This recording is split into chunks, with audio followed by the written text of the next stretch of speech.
New cards, PogChamp. New cards, PogChamp. First, additional details about Duelists of Brilliance. Target audience ages 9 and up. Fuck, that's half my stream out immediately. 53 different cards. Okay. This is the light duelist pack. What are we thinking? I'm thinking Trickstar. I'm thinking Stick Chair. I'm thinking Armados Legio. I'm hoping for Armados Legio. I think Trickstar is a guarantee because they did like the attribute poll and it polled really high. But I want our Armados Legio so bad. Arcana Force. Arcana Force would be nice. Arcana Force is one of those archetypes that should get new stuff. All right. Next up. Inherit the will of Dragon of Soul and Pride. Cannot be normal summoned or set. Must be special summoned by your opponent by having 25 or more cards in their graveyard. If you have 25 or more cards in your graveyard, this card gains 2,500 attack and defense. Cool. I do like that the anniversary cards are like goofy dragons and shit. It's fun, and I'll never have to worry about them. Infinite Forbidden's Dark Magician and Gold Sark support. All right, here's what we got. Dark Magician, the Ebon Sorcerer. We're just running out of words for black. I guess we already have Ebon Illusion Magician and what? Ebon, the Xyz are Ebons. If Gold Sarcophagus of Light is on the field, you can special summon this card from the hand. If this card's name becomes Dark Magician while in the monster zone. If this card is destroyed by a card effect and a level 5 or higher monster is on the field, special this card, then set a spell trap directly from your deck that mentions Dark Magician. So this one completely throws into disarray what we thought the Gold Sark of Light deck was going to do. This is, in my opinion, far and away the best card for Gold Sark of Light.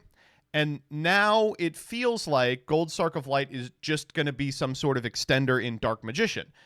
Because this is not a bad card there either. I'm interested to see what comes of it. It would be nice if there was like a Gold Sark of Light deck that was semi-playable. And DM, of course, is always semi-playable. And then you could bridge them both. Just like thematically you would with Yugi and Yami Yugi, you know. Next, we have Dark Magic Mirror Force. Come on. Wait, is this the missing location? It's not. We still need the center.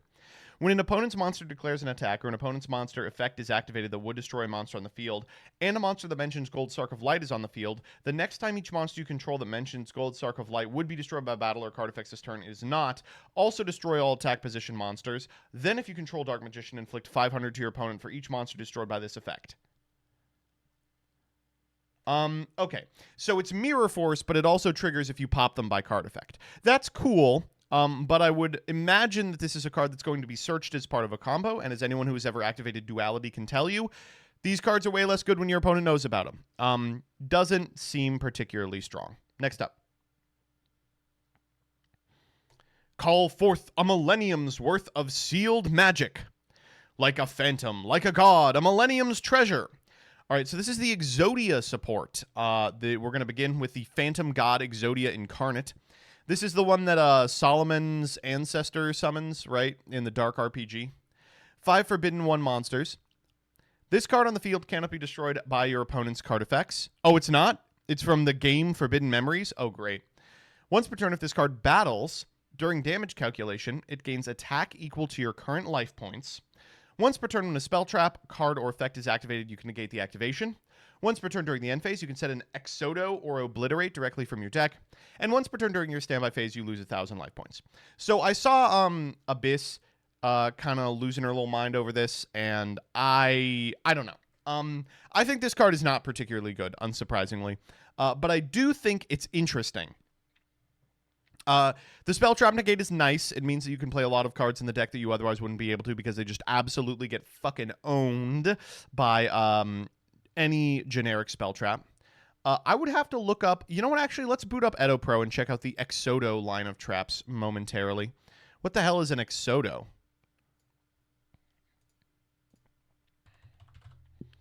That was wrong. There's nothing. There aren't any of them. It's Exod. No. All right, we're going to learn about him momentarily, apparently. Okay. But Obliterate is really good. Obliterate's an extremely powerful card, as anyone who watches Roulette can tell you. The goal, I think, is to incentivize playing Exodia in this like multiple turn long control deck, which, I mean, they are trying really hard to make a multiple turn control deck any sort of playable. Best of luck. This card alone is not it. Maybe the next ones will. Millennium Cross. Take 5 Forbidden 1 monster cards from your hand, deck, or face-up field, reveal them, then special summon a Phantom God Exodia Incarnate from your extra deck, then shuffle all face-up monster cards you control into the deck except Exodia monster cards whose original level is 10 or higher, and Millennium monster cards can special summon for the rest of the turn, but you can normal set. This is great. I mean, this is good, but it means that you have to play the Exodia pieces, so maybe it's not that good. All right, so here are the other support cards. That was wrong. The Caveman that awoke after a millennium. This is going to be called Millennium Golem. No, wait. No, it's a different guy. The Caveman that awoke after a millennium.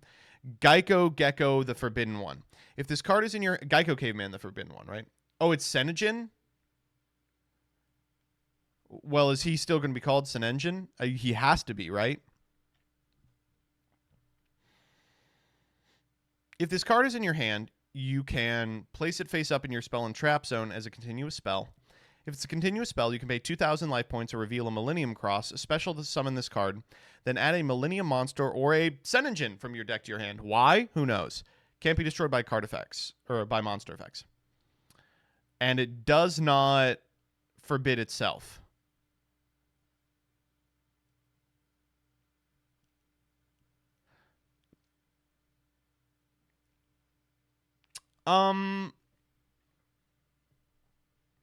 This is Fenrir. I mean, it's Fenrir in that it's a card that searches itself, but it's not Fenrir in that it doesn't have the good part of Fenrir's effect.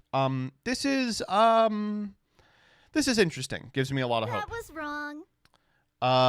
Golem that guards the Millennium Treasures. This is Millennium Golem, right? If this card is in your hand, but this is a continuous spell, you pay 2 or reveal a Millennium Cross, special this card, then add a Temple of the Stone Slabs, which I imagine we'll get to momentarily. And you can't negate Millennium Cross. Shield of the Millennium Dynasty. Oh, shit! It's a Millennium Shield retrain. Someone tell Ruxin! If this card is in your hand, you can place it face up in your spell and trap zone as a continuous spell. If this card is a continuous spell, you can pay special summon this card, then add a Millennium Cross from your deck to your hand. Okay, great. This card resolves everything. The Millennium Shield retrain, I mean, they even have it on the Senengin retrain. You're supposed to use Senengin to get Millennium Shield, to get Millennium Cross, and then fire Millennium Cross, and you get Exodia. So it's it makes this a one card. Nice. Millennium Moon Maiden.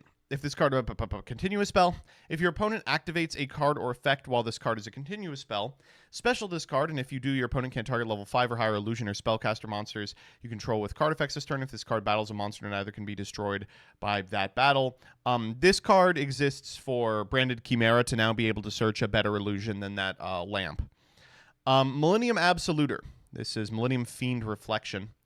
If this card is in your hand, you can put it. If your opponent activates a card effect while this card is a continuous spell, special summon this card, then gain life points equal to half the attack of a monster on the field. You probably will play this because it looks like you pay a lot of life points. And a Shrine of Wajat, kind of. During your main phase, you can put a monster from your hand face up in your spell and trap zone as a continuous spell, then put a Millennium monster from your deck. Whoa! This card's crazy too! Whoa. So this card's cool. The Senegin guy's cool. The Shield's cool. The Cross is cool. The Exodia's cool. Exodo Blaze. You can pay half your life points. You cannot activate other cards or their effects for the rest of the turn. Pass. Destroy as many cards in the spell and trap zone as possible. Then equip 5 Forbidden 1 monsters from your hand or deck to this card as equip spells that give it 2,000 attack.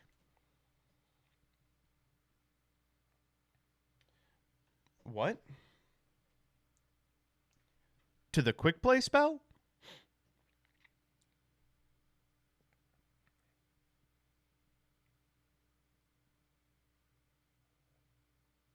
Oh, I see what's going on here. Okay.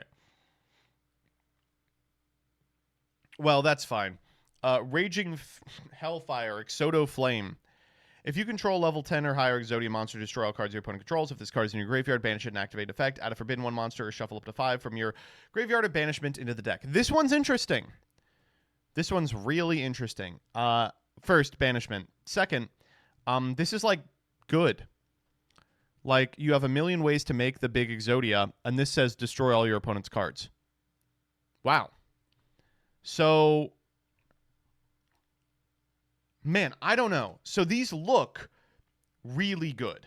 Like, it looks like a pretty low to the ground, super consistent way that you can get to the Exodia Fusion every turn, which is a spell negate, and then can use this effect to grab the fucking blow up all your opponent's field cards, which is a lot to exist in one singular piece of something on the field. But Chad is correct.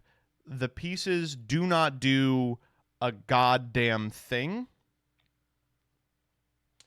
And you have to play 5 of them. This is like the new Flame Swordsman stuff with less generic support. I think these cards are more powerful than the Flame Swordsman stuff, but I think they necessitate not playing a ton of non-engine, which is kind of the whole strength of the Flame Swordsman stuff.